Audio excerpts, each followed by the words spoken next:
Are you coming to the tree where they strung up a man? They say murder three. Strange things that happen here. How stranger would it be if we met at midnight in the hanging tree? Welcome to Strange Things with Chris James, broadcasting from the auxiliary radio station for Arkanasa Radio in Laredo, Texas.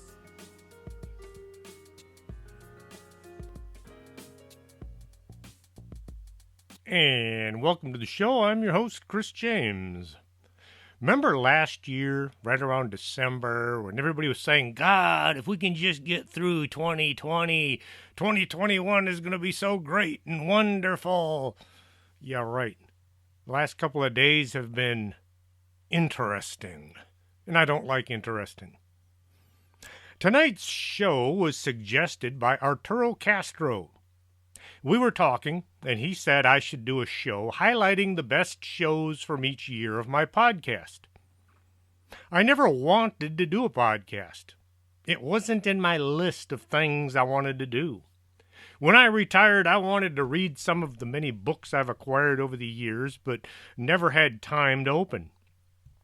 I have a copy of Colonel Charles Halt's book about Rendlesham. 785 pages with all kinds of information never presented on any TV show or interview. I met Colonel Halt at the Edinburgh UFO conference. My table was right next to his, and we got to talking a lot during the breaks. I wanted to sit back and relax, do all the things I didn't have time or money to do while I was working. As I got closer to retirement, my concerns over others' opinion of me grew less important. I no longer cared what folks thought, which is a very relaxing thing to have in your life. A lot of people stress out over trying to get other people to either like them or respect them. I decided to share my 1989 Satanists encounter. On October 31st, 2013, I talked to Art Bell on Spooky Matter. Talking to Art Bell was a huge moment in my life, right up there with meeting Stanton Friedman or interviewing Travis Walton. I was on for maybe 20 minutes talking about the incident. Once I was finished, the weird occurrence was still rattling around in my brain. I had hoped by telling the world about what had happened, it would stop being such a big thing. My wife suggested I write a book about it. This led to me sitting down at my computer and coming up with a book called Ragman. It's a fictional story that started out as the real-life encounter. I kept trying to write. I came out with zombies and werewolf and other horror stories that, while fun to come up with, are probably not all that well written. One day I decided to switch. I would rather have a good laugh than a bad scare, so I started writing humor novels. I wrote Flying Saucers Attack Walmart and This Sucks. Once again, probably not the best books on the planet, but they were fun to write and read. I've known Ishmael from way back when I first got to Laredo. We didn't talk about ghosts or flying saucers because neither of us wanted the other to think they were weird. I ran into Ishmael at the first ever Laredo UFO conference. He was one of the speakers. From that day on, we talked about all manner of paranormal activity. Ishmael had wanted a book about the history of the Laredo Paranormal Research Society. He just couldn't find someone that had the time and the energy to make it happen. I said I'd give it a try, and a year later, the book came out. We arranged to have a book signing event along with a paranormal gathering at a local comic book store. I sold out of the boxes of books I had brought, and I wound up having to take orders. The people wanted to get the book, but they still wanted it signed as well. The first time somebody handed me one of my own books and asked me to sign it, I felt like, what is this, some kind of a joke? It felt so odd that somebody actually wanted my signature on a book. Well, I've kind of gotten used to it now. As I was trying to look and sound like I knew what I was doing, a woman came over and was talking to my wife for a bit. My wife later told me that that was Maggie, and she'd asked if I would like to go to a radio show called El Noche es Tuyo, The Night is Yours. The show was going to be in Spanish, but they would translate. I guess I did okay because I was interviewed several times after that.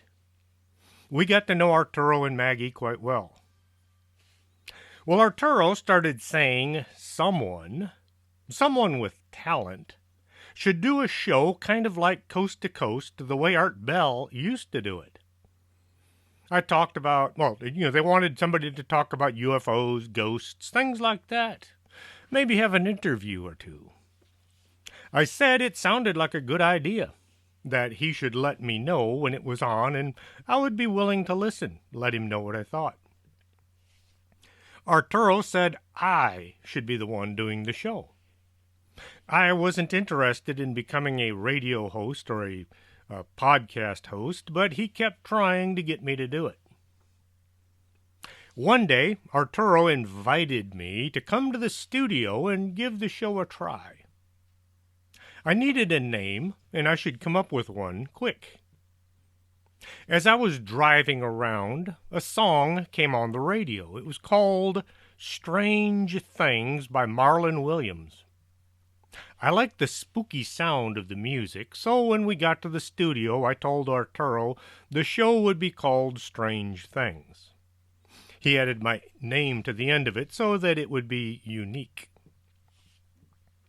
I really wanted to use the song by Marlon Williams as the intro and exit, but copyright laws and a lack of money kind of get in the way.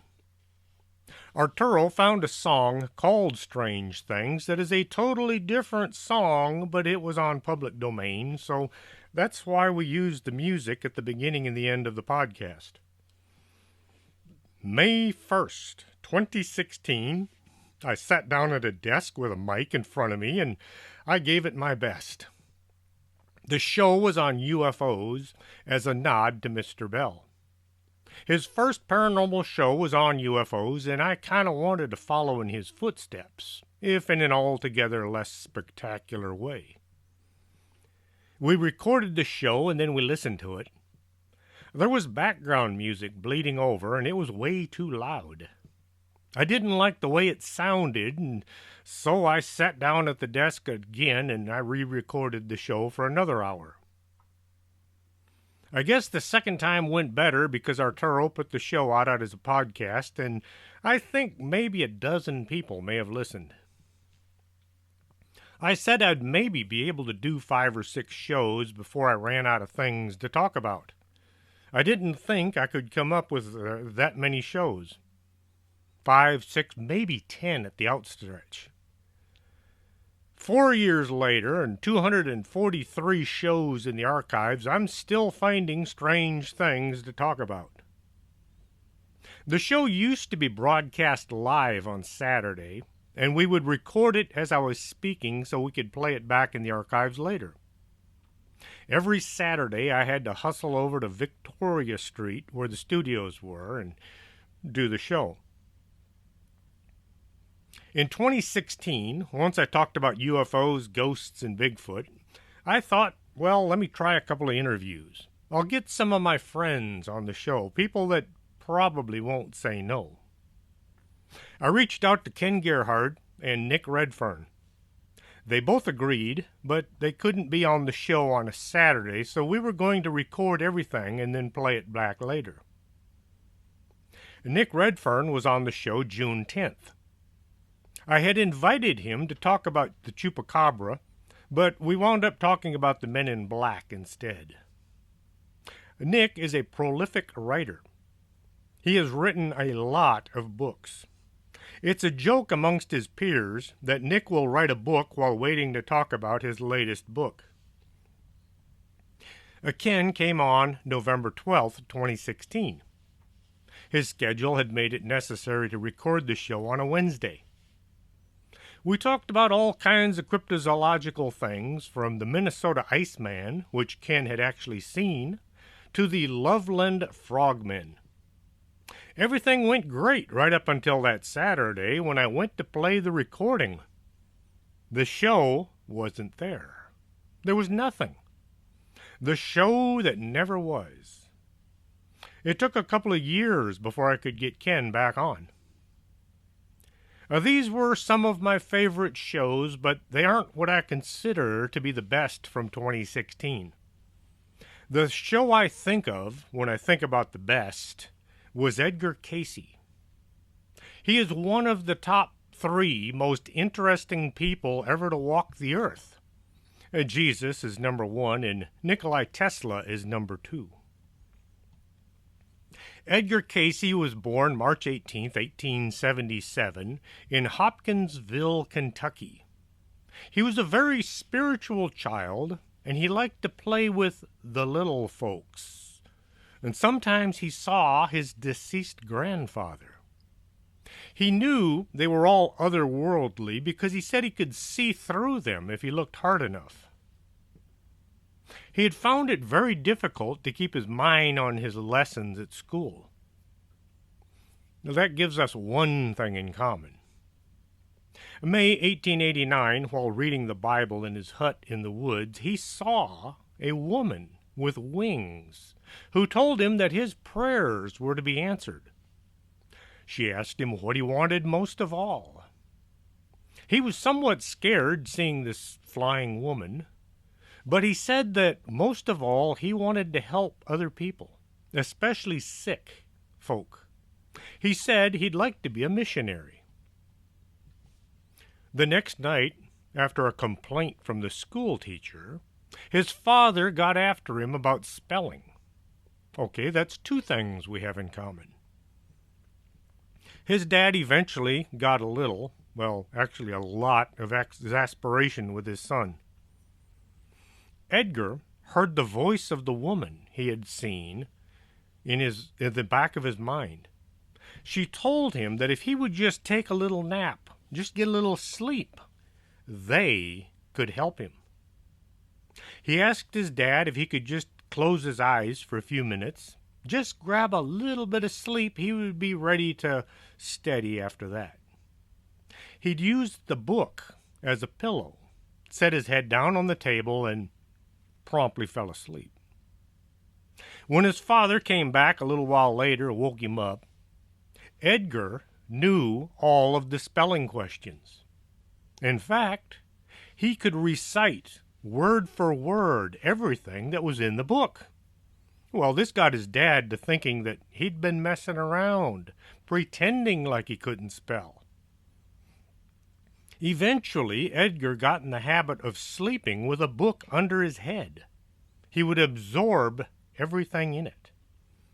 He was using something called osmosis.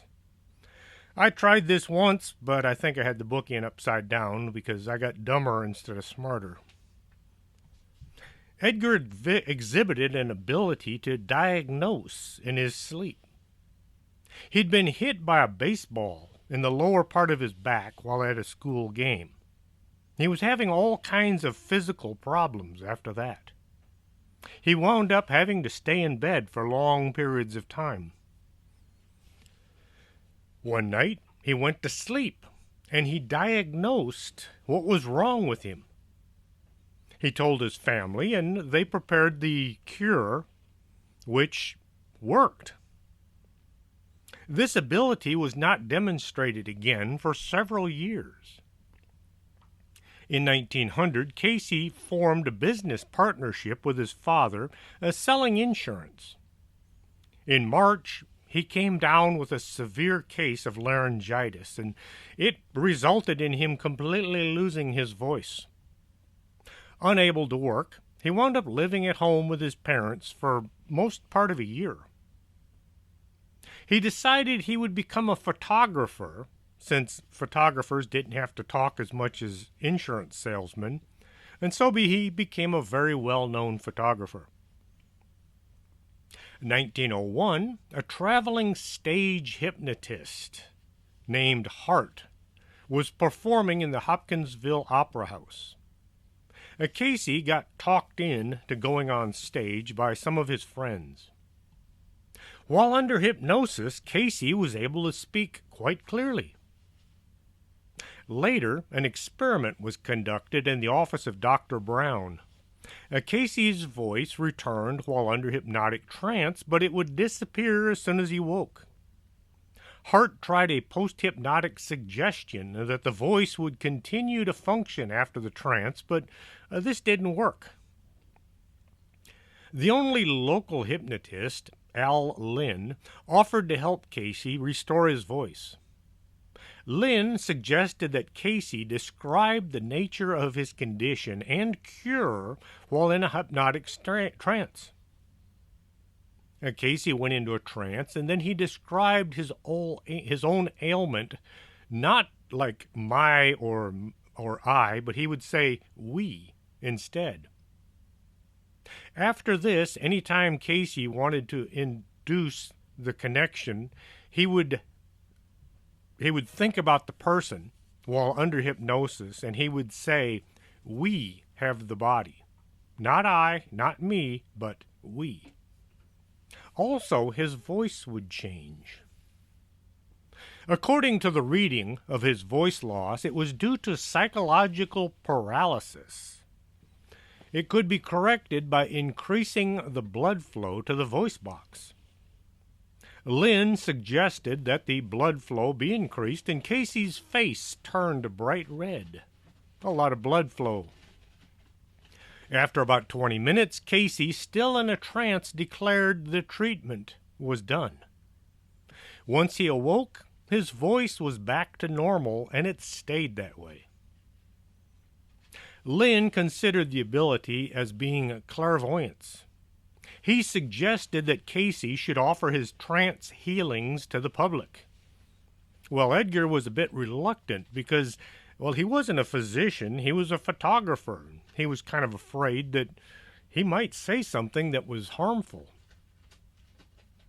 Reports of Cayce's work began to show up in the newspapers, which brought in a lot more requests for healings. Cayce stated that he could work just as effectively from a letter from an individual as from the person being right there in front of him.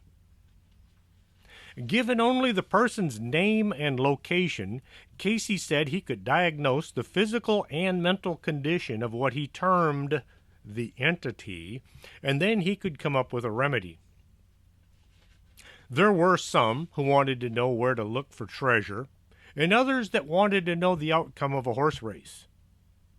Several times Edgar was persuaded to give such readings only as an experiment. Oddly enough, these experiments never proved to work. He had a much better chance of flipping a coin than coming up with the outcome of a horse race or finding treasure. He tried finding oil one time in Texas, and, well, that was a complete bust as well. Doctors began seeking out Cayce for his advice, even though he was not a physician. One doctor said that he was having difficulty setting a broken bone for one of his patients. Cayce went into a trance, and then he advised the doctor to get a finish nail and sterilize it. The nail was then set into the end of the bone to keep them in line until they could heal. This was the very first, but by far not the last time a bone was set using a metal pin. Edgar Cayce was an intuitive healer, but he still wouldn't take a profit for it. He did make a few predictions about the future as well as discoveries from the past. In 1924, Cayce predicted the crash of the stock market after a long bull run during the late 20s. He could have made tons of money, but he didn't use his abilities for investments. He never received any personal gain from any of his readings or predictions. In 1932, he predicted the world would go to war sometime in the late 30s. Well, 1936 was the beginning of World War II. Cayce had been warned that he should only do 4 readings a day. The war was drawing to a close. Hundreds of families were wondering if their loved ones were still alive. Edgar began doing dozens of readings each day, which led to health problems. From June 1943 to June 1944, 1,385 readings were given. By August of 44, Cayce collapsed from the strain.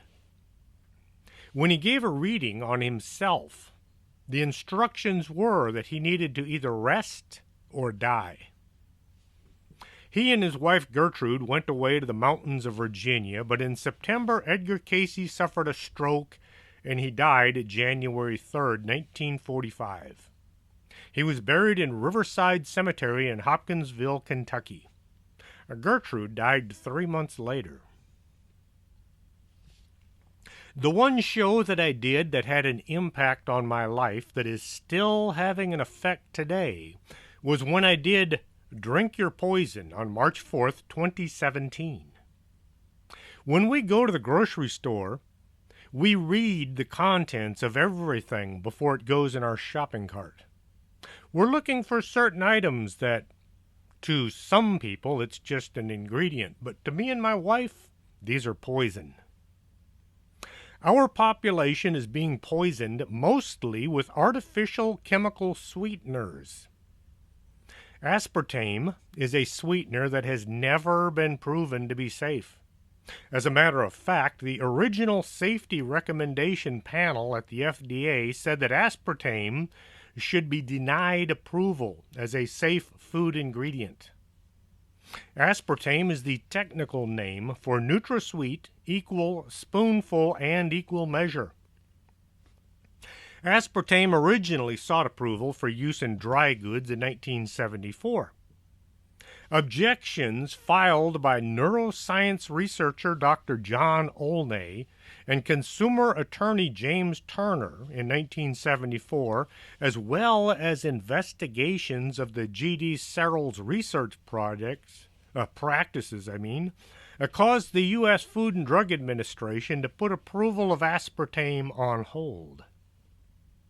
In 1976, Donald Rumsfeld became the CEO of the drug company G.D. Searles, which was trying to get aspartame approved by the FDA. At the time, he was the chief of staff at the White House. Shortly after becoming the CEO, the FDA changed their recommendation and they allowed aspartame to be put into our food. Aspartame accounts for about 75% of the adverse reactions to food additives reported to the FDA. Many of these reactions are serious, including seizures and death. A few of the 90 different documented symptoms listed in reports as part of aspartame danger are headaches, migraines, dizziness, seizures, nausea, numbness, muscle spasms, weight gain. Remember, this is a dieting ingredient. Rashes, depression, fatigue, irritability, tachycardia, that's an unhealthy fast heart rate, insomnia, vision problems, hearing loss, heart palpitations, breathing difficulties, anxiety attacks, slurred speech, loss of taste, tinnitus, vertigo, memory loss, and joint pain. All that from an artificial sweetener. Aspartame is made up of 3 chemicals: aspartic acid, phenylalanine, and methanol. Methanol is poisonous to the central nervous system and may cause blindness, coma, and death. In the book Prescription for Nutritional Healing by James and Phyllis Balch, they list aspartame under the category of chemical poison. While poor diet is a major cause of Alzheimer's in general, the key mechanism of harm appears to be methanol toxicity, a much ignored problem associated with aspartame in particular. 1985, Monsanto purchased GD Searle, the chemical company that held the patent for aspartame. Monsanto was apparently untroubled by aspartame's clouded past, including a 1980 FDA Board of Inquiry comprised of 3 independent scientists which confirmed that aspartame induced brain tumors.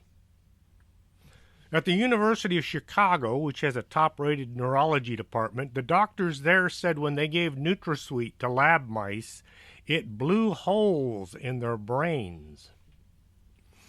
As is often the case, children are particularly susceptible to damage from artificial sweeteners. People have been saying that aspartame is on the way out. The new sweetener is sucralose or Splenda. This is the artificial sweetener that claims to be made from sugar. A Splenda is made by removing some of the atoms from the sugar and replacing them with chlorine, which is, of course, one of the chemical elements used during World War I. This is the same chemical used to disinfect swimming pools and the public water supply.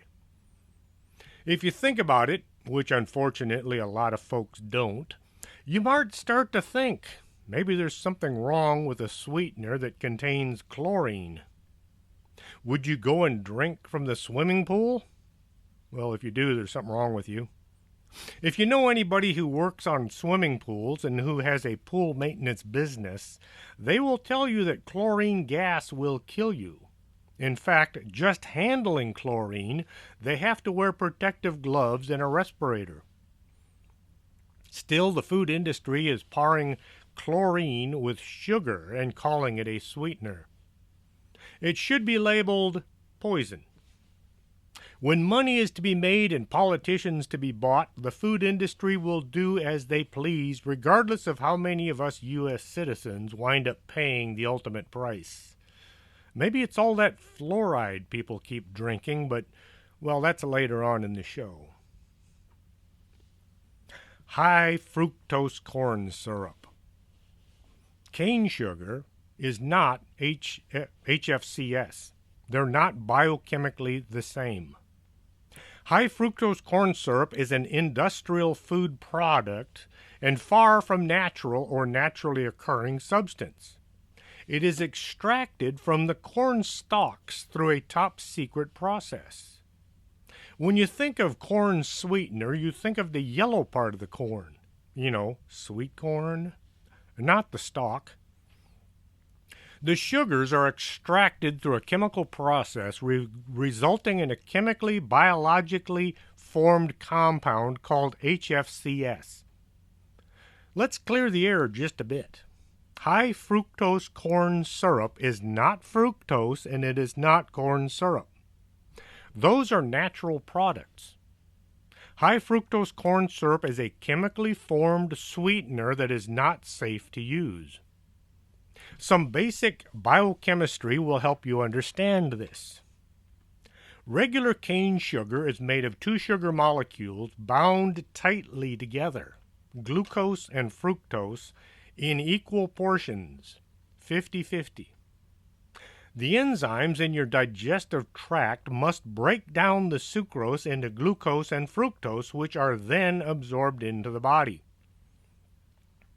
HFCS also consists of glucose and fructose, but not in a 50-50 ratio, but a 55-45 fructose to glucose ratio, and it's in an unbound form. Fructose is sweeter than glucose. The HFCS is cheaper than sugar because the government subsidizes it. Our tax dollars are going to the manufacture of HFCS. Products which HFCS are sweeter and cheaper than products made with cane sugar. This allows for the average soda size to balloon from 8 ounces to 20 ounces with hardly any financial increase to the manufacturers. It does come with a great human cost in increased obesity, diabetes, and chronic disease. Now back to the biochemistry. Since there is no chemical bond between them, no digestion is required, so these sweeteners are more rapidly absorbed into your bloodstream. Fructose goes right to the liver and triggers lipogenesis. That's the production of fats like triglycerides and cholesterol. This is why it is the major cause of liver damage in the country, and it causes a condition called a fatty liver. The rapidly absorbed glucose triggers a big spike in insulin, our body's major fat storage hormone. Both these features of HFCS lead to an increased metabolic disturbance that drive increase in appetite, weight gain, diabetes, heart disease, cancer, dementia, and more. It also depletes the energy fuel source, or ATP, in our gut, required to maintain the integrity of our intestinal lining. High doses of free fructose have been proven to literally poke holes in the intestinal lining, allowing nasty byproducts of toxic gut bacteria and partially digested food protein to enter your bloodstream, which triggers an inflammation that we know is at the root of obesity, diabetes, cancer, heart disease, dementia, and accelerated aging. Naturally occurring fructose in fruit is part of a complex system of nutrients and fiber that doesn't exist the same biological effects as the free high fructose dosage found in what they call corn sugar. HFCS contain contaminants, including mercury, that are not regulated or measured by the FDA. An FDA researcher asked corn producers to ship a barrel of high fructose corn syrup in order to test it for contaminants. Her repeated requests were refused. Well, then she began claiming that she represented a newly created soft drink company. She was promptly shipped a big vat of HFCS that was used as a part of a study that showed it contained toxic levels of mercury because of chloralkali products used in its manufacture. When HFCS is run through a chemical analyzer or a chromatograph, strange chemical peaks show up that are not glucose or fructose. What are they? Nobody knows. It's a secret. The Corn Refiners Association has petitioned the U.S. FDA to allow the manufacturers to change from HFCS to corn sugar. People are becoming aware of what HFCS really is. In their press release on the subject, they claimed that independent research demonstrates that the current labeling is confusing to American consumers. They blame inexact science reports and inaccurate media accounts for the current stigma associated with HFCS. A part of what makes high fructose corn syrup such an unhealthy product is that it metabolizes to fat in your body far more rapidly than other sugars. Here in Texas, we have H-E-B grocery stores. I don't know if they're anywhere outside of the state, but hey, we have them here. H-E-B has its own food line that has a small green check mark on products that don't contain any weird chemicals. I still go over the contents just to be sure, but anytime I'm checking out at the grocery store, about 90% of my groceries are H-E-B products with the little green check mark. During the show in 2017, I also talked about fluoride. But I'll get back to that in just a couple of minutes. I'm going to take a real quick break, play a couple of commercials. Don't go away. We'll be right back after this.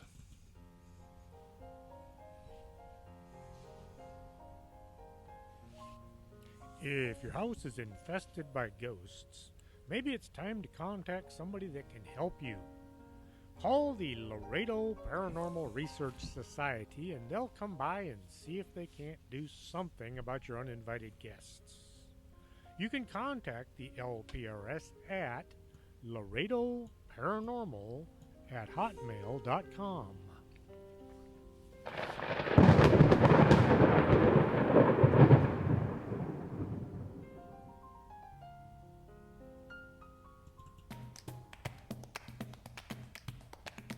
It's a bird. It's a plane. I need to get my eyes checked. Where am I going to get my eyes checked? Why, at Optica del Norte, 107 Calle del Norte, right across the street from the Embassy Suites. You should be able to see what you're looking at.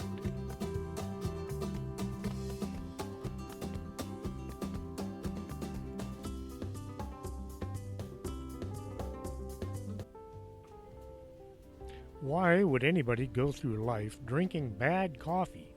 It's like a disgrace. Here in Laredo, we have the Organic Man Coffee Trike, the best coffee on the planet. You can find them at 4501 McPherson.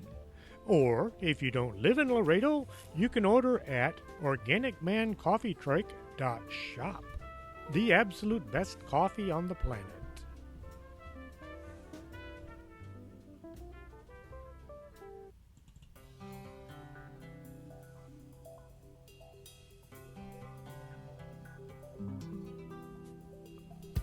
It's time to take better care of your skin. After all, it is the biggest organ in your body. Contact Lourdes James at 956-723-3019. Talk to her about a free skincare consultation.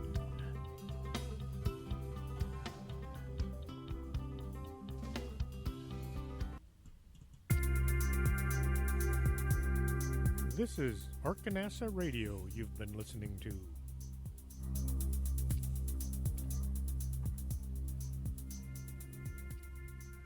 And welcome back to the show. The Center for Disease Control, in their Morbidity and Mortality Weekly Report of August 17th, 2001, recommendations for using fluoride to prevent and control dental disease in the United States, said, fluoride's predominant effect is on the surface of the tooth. If fluoride only works by affecting the surface of the tooth, then why do we have to drink it? Fluoride in toothpaste, maybe. Drinking water? Why? Every doctor knows that they cannot force any medication on an individual without their informed consent. Doctor has to tell you what the medication is and what it might do to you. This puts the final decision to take or not to take a medication in the hands of the patient. In addition, the patient has the right to question any treatment so as to make a better decision and to refuse medication. Those who push fluoride on us say we don't have to drink the water. We can just go without. Sure, for maybe 3 days, and then you die. It's your choice, they say. You don't have to drink the water that they are fluoridating. These same folks will tell you fluoride is not a drug, but it's a nutrient. Since when is a toxic waste byproduct of the phosphate fertilizer industry and the aluminum or steel industry a nutrient? They'll mumble something about, well, you don't have to drink the water. If indeed fluoride is a nutrient, why then do the CDC and the ADA, the major pushers of fluoride in the U.S., say that tooth decay is a chronic infectious disease, and they recommend fluoride to combat this disease? Did you know that fluoride is listed as an unapproved drug? It's not an approved drug because it's not a drug but a nutrient. You don't have to drink the water. At the end of the Second World War, the United States government set Charles Perkins, a research worker in chemistry, biochemistry, physiology, and pathology, to take charge of the Forbin chemical plants in Germany. Forbin was the company that was manufacturing a Zyklon B gas, just a little something used to kill millions of Jews in the gas chambers. While there, Perkins was told by a German chemist of a scheme which had been worked out by them during the war and had been adopted by the German staff. The scheme was to control the population in any given area through mass medication of the drinking water. In this scheme, sodium fluoride occupied a prominent place. Repeated doses of infinitesimal amounts of fluoride will in time reduce an individual's power to resist domination by slowly poisoning and necrotizing a certain area of the brain, and thus will make him submissive to the will of those who wish to govern him. One would hope the entities heavily involved in fluoridation would somehow come to their senses. The American Dental Association keeps telling us to use fluoride from everything from brushing your teeth to watering your lawn. The CDC says tooth decay is a disease and fluoride is good for that reason. The EPA, well, they're just kind of useless. The FDA says fluoride isn't a drug but a nutrient, and it doesn't really qualify as a food, so they pass. The U.S. Department of Health and Human Services, well, not too sure what they do, but they avoid talking about fluoride. None of these government agencies will look into the detriments caused by pumping this chemical waste product into our water supply, but they do accept the cash from the chemical lobbyists. The water we drink could be causing our demise. I did manage to get Ken Gerhardt on the show March 10th, 2018. We still had a few problems. He told me right at the start of the interview that his cell phone was not in very good working order. It turned out the volume was half of mine on the recording. I had to cut the show up every time he talked or I talked. I then had to raise his volume and lower mine. It took 4 hours to edit a 1-hour show. On April 17th, 2018, Travis Walton was on the show. I also had Ruben Uriarte on the show twice, first in April 18th and then again October 14th. The show I consider the best of 2018 was the September 22nd Black Knight satellite. Way back when I was in grade school, I remember being told that the Earth had 2 moons. There was the one we could see at night, and then there was a second moon that circled the Earth, but it was too small to see with the naked eye. This came up on several occasions as we moved from year to year. Then it just kind of faded away. Nobody wanted to talk about that second moon anymore. I used to wonder what happened to our other moon. But then I found out it wasn't a moon. It was a satellite. A dark satellite. Dark, as in nobody knew where it had come from or why it was here. The Black Knight is an artificial satellite of extraterrestrial origin which has orbited Earth for a long time. Some say it's only been here for a few hundred years, and others say it's more likely 13,000 years. The only way we'll ever know for sure is if NASA sends a reconnaissance probe to the object, and then they have to be willing to tell us what they found. Unfortunately, you know what Richard C. Hoagland says about NASA. It stands for Never a Straight Answer. Since the 1930s, astronomers worldwide have been reporting strange radio signals which they believe were coming from the Black Knight. Back then, they didn't have a name for the satellite. It was simply some unknown object in orbit around the Earth. As space exploration improved, using bigger and better telescopes and radio dishes, more attention began to focus on the anomalous object. 1954, UFO researcher Donald Keyhoe told newspapers that the U.S. Air Force had reported that 2 satellites orbited Earth and that they had both been detected recently. At that time, no country had the technology to launch a satellite. A technology magazine called Aviation Week and Space Technology released a story talking about this new low-Earth satellite that got the attention of the government.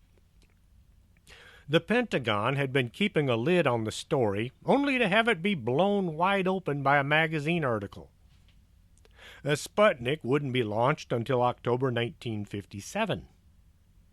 The fact that one of the satellites was moving from pole to pole really worried the military because at the time, not only didn't they have any satellites in orbit, but the direction of travel was beyond anything anyone had been working on. On the evening of November 28, 1954, a radio station, WGN in Chicago, was going to talk about these two satellites. The radio host, Jim Mills, and his guest, UFO researcher John Otto, were going to talk about what was going on in outer space. At 11:15, during the radio show, Mills made an announcement that they were going to send a signal to the orbiting satellite. They wanted to see if the aliens were listening. They announced their intentions just 10 minutes before they would send out the message.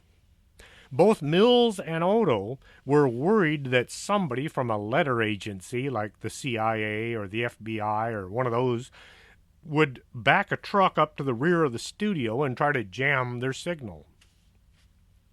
Mills announced that once they had sent the request to the spacemen, they would shut off the microphones in the studios for 15 seconds. They would, however, continue to broadcast their signal to the Chicago audience. Hopefully, the aliens would tap into the WGN transmitter and send their signal to the radio listeners. Everybody listening to WGN were encouraged to get a tape recorder so they could record the signal if it came through. Right at 11:25 p.m., Miles uttered the words, "Come in outer space," and then turned off the studio mics. The two men had a radio in the studio so they could hear the alien message. Everyone was focused on the radio, sitting there in the middle of the studio.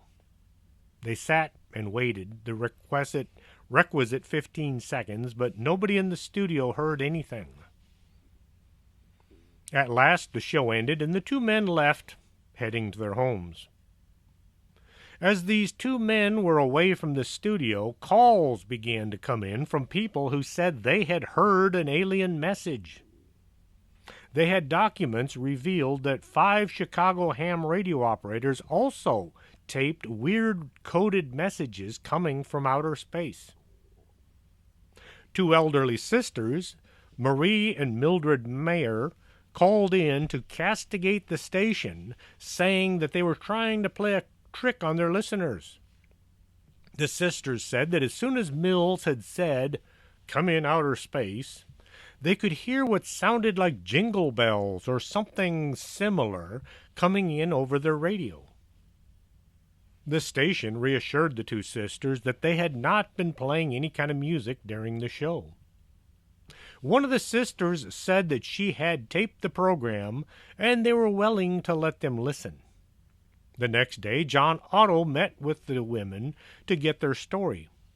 They told him how they had tuned in to listen to the night before, and then they played the tape. Otto was able to make a copy of the recording. The tape was then played a number of times over the air. It did sound a little bit like jingle bells, like tinkling bells or chimes, with some sort of a strange telex noise in the background. 1957, Dr. Luis Corrales of the Communications Ministry of Venezuela photographed the unknown satellite while taking pictures of Sputnik as it passed over Caracas. He was using a huge telescope and a camera, and he got the first images of the object. The unknown object seemed to be shadowing Sputnik 2. This was odd because the unknown satellite had been orbiting from pole to pole, but Sputnik was traveling around the equator. It would seem as if the unknown object had changed its trajectory. March 1960, the mysterious satellite was in a polar orbit once more, which was a feat that neither the U.S. nor Russia were capable of at the time. It was calculated that the weight of the object was 15 tons, which is far too heavy for any of the rockets of that era. It was also traveling twice as fast as any known satellite at the time. The object was sighted and studied by many astronomers across the country. The military attached so much importance to the mystery satellite that they created a special committee to gather information and study it.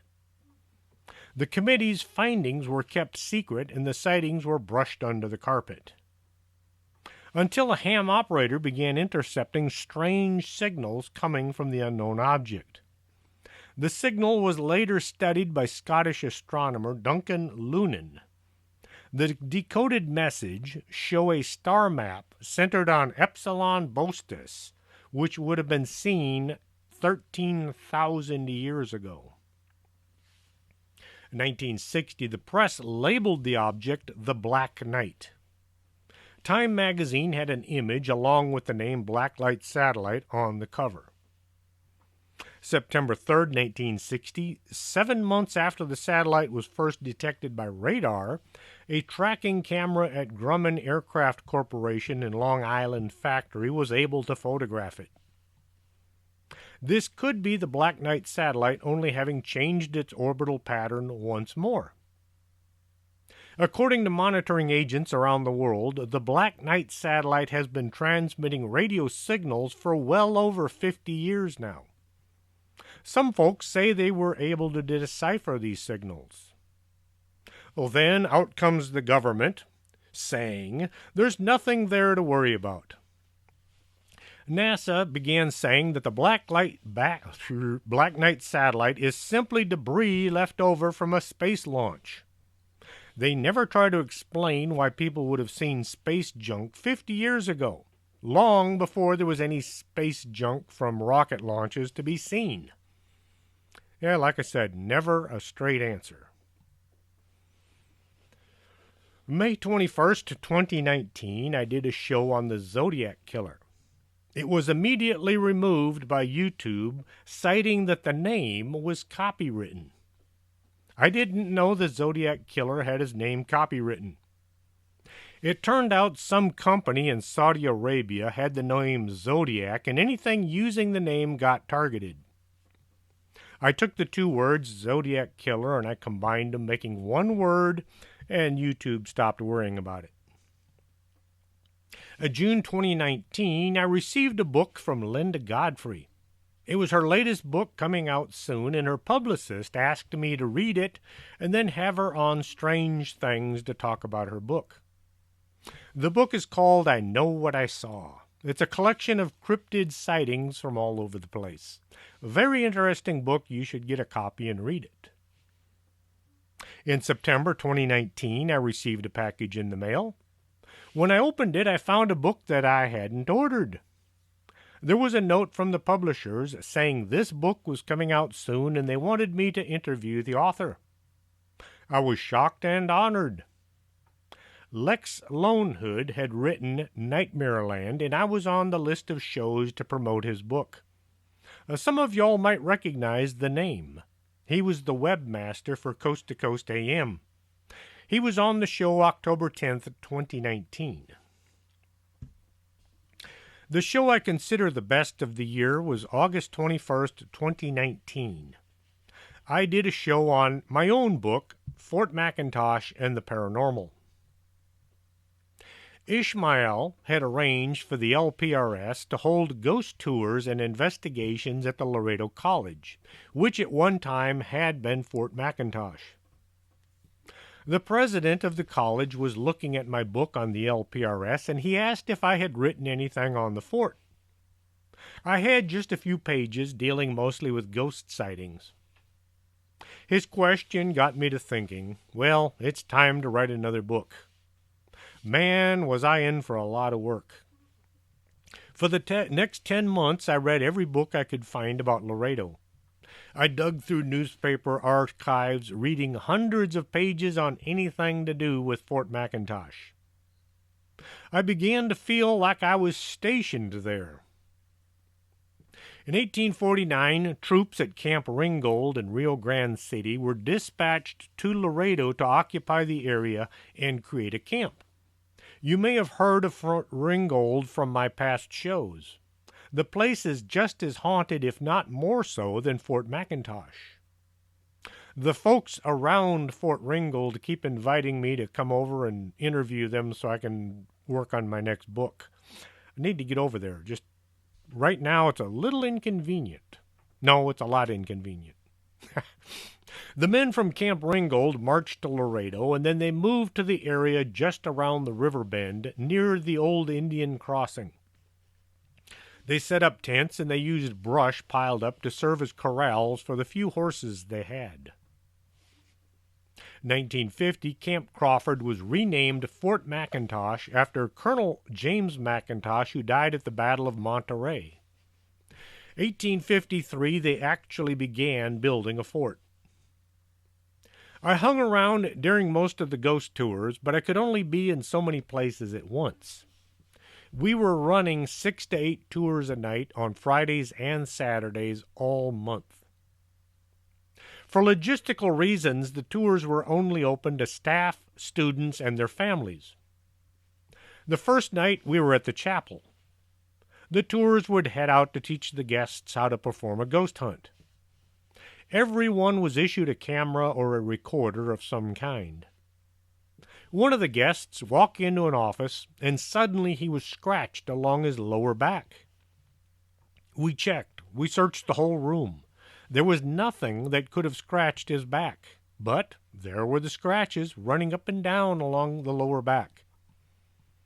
We thought this was going to be a problem and that the tours would be canceled. Instead, we wound up getting a lot more people wanting to take a tour of the old fort.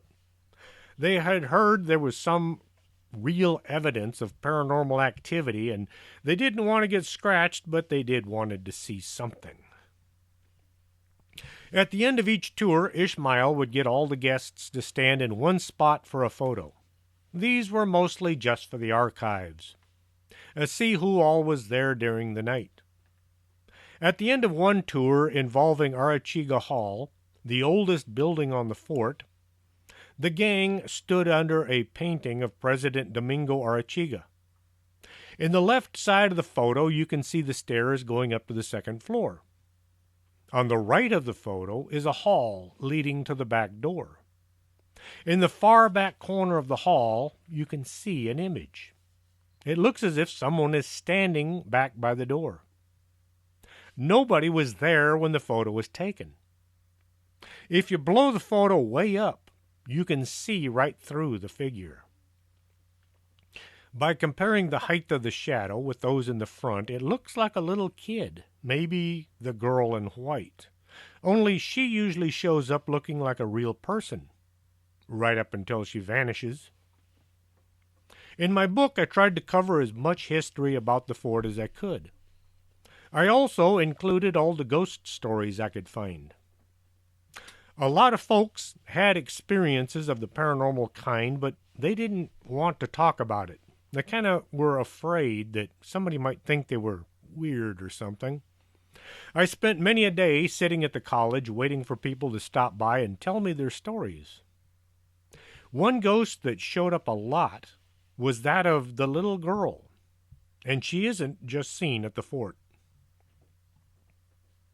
January 28th, 2020, I did a show about the little girl. This wasn't the show with the most listeners, but I consider it the best for the year. Since I arrived in Laredo, I've heard stories about people seeing a little girl at the Mall del Norte, late in the evening when everybody has gone home. The cleaning staff would see this spirit near the Sears store. She was always wearing a long white dress that came down to her knees, and it looked really too fancy for a little girl to be hanging around the mall in. The cleaning staff said that any time they would approach her, she would vanish. I heard this story so often that when I was out for a run late at night, I would swing by the mall and I'd look through the doors as I passed the Sears store, hoping to get a sight of her. Just about any time I asked people about the ghost stories, I would hear about the mall ghost or the little girl. Some folks could describe her right down to the old-fashioned boots she had on with buttons for closures.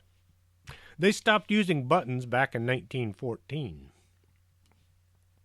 This sounded like an interesting story, but I could never find anybody willing to say that they had actually seen the little girl.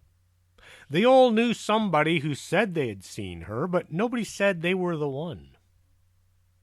At Fort McIntosh, people have seen a little girl hanging around at several locations. The image they report is a girl about 7 or 8 years old. She's dressed in old-style clothing, and her shoes have buttons along the side. They see the little girl walking along the sidewalk or crossing the street on the fort. Then they lose sight of her and they simply write it off, thinking, well, she must have turned a corner or gone into one of the buildings. Her odd-looking clothing is just considered maybe it was a mistake. Maybe she really wasn't dressed the way they thought she was. Most of these sightings never get reported. A police officer was checking out a report of suspicious activity at the motor pool late one night. This area was just west from the old guardhouse, behind what used to be the bookstore. The officer spotted someone walking around in the yard where the vehicles were stored. He could see it was a young girl who shouldn't have been wandering around so late at night. There is a neighborhood just a few hundred yards south from the yard, and people live there along with many small children. Maybe she had wandered away from home, or perhaps she's playing some kind of a game.